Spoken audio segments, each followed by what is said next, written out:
Hello YouTubers, Alaska Prepper here. Well, ladies and gentlemen, so much for me taking time off this week.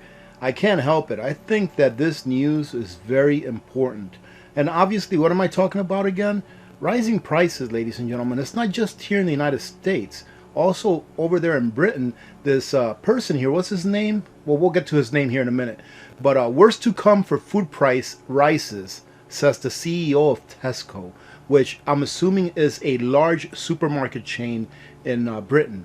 So ladies and gentlemen, it's not just here in the United States. This is going to continue to happen everywhere. I stated, I think it was during a video sometime this week, and I said that I'm going to make a prediction that for the next generation, and this is a big prediction to make, but I guess we'll have to wait a whole generation, 25, 30 years to find out, that commodity prices are going to continue to rise. What do I mean by commodity prices? Mainly those things, ladies and gentlemen, that we need to live, especially food, fuel, energy. Those things that we need in order to sustain our standard of living, those things are going to go up in price. If the stock market crashes, it doesn't mean that the price of those things that we need to live will come down in price. More than likely, we will have what is called a deflationary and inflationary event, meaning that some things that don't have real value now, for example, take a look at the stock market.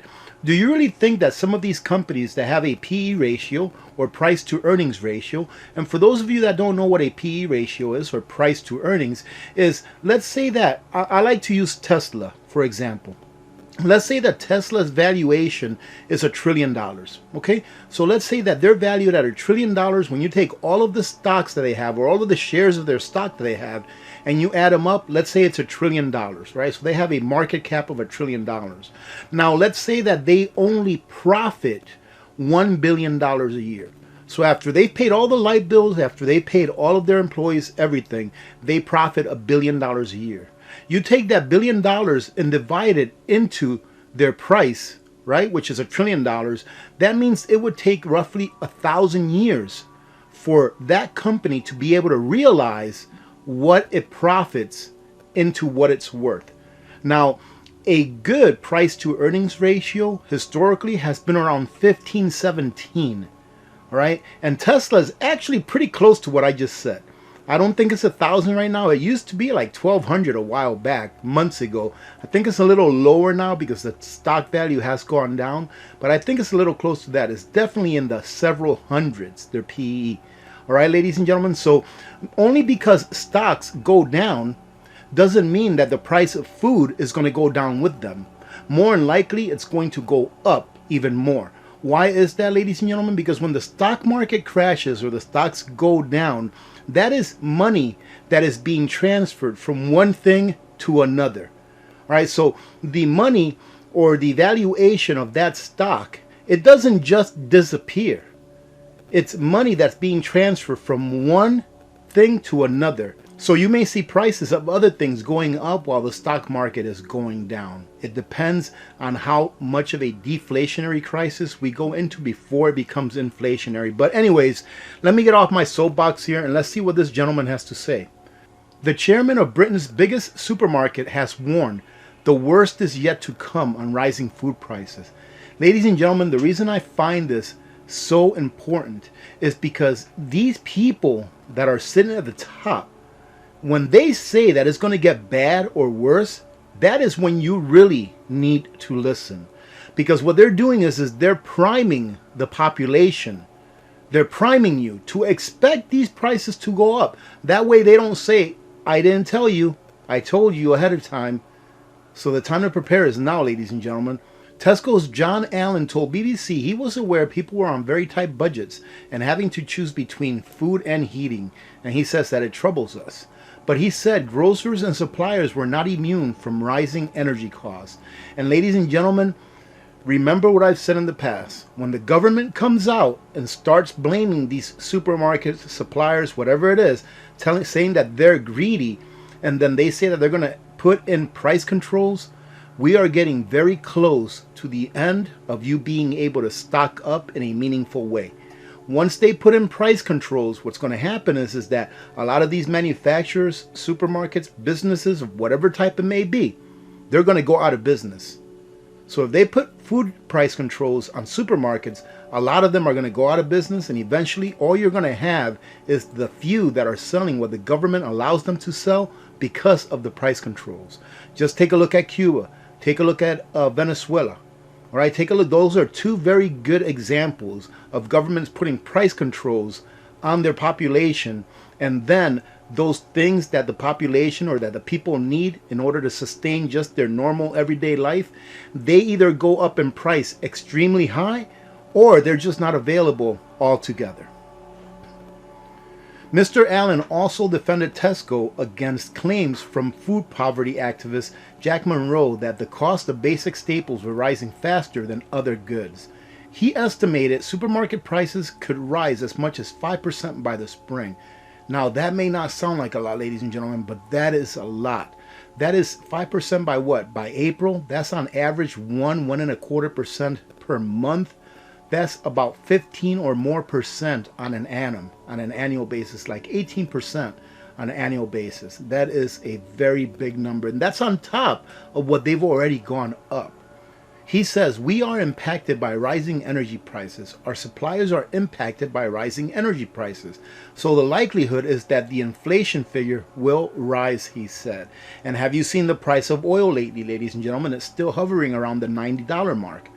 I would not be surprised that by the end of this year, oil is hitting $200.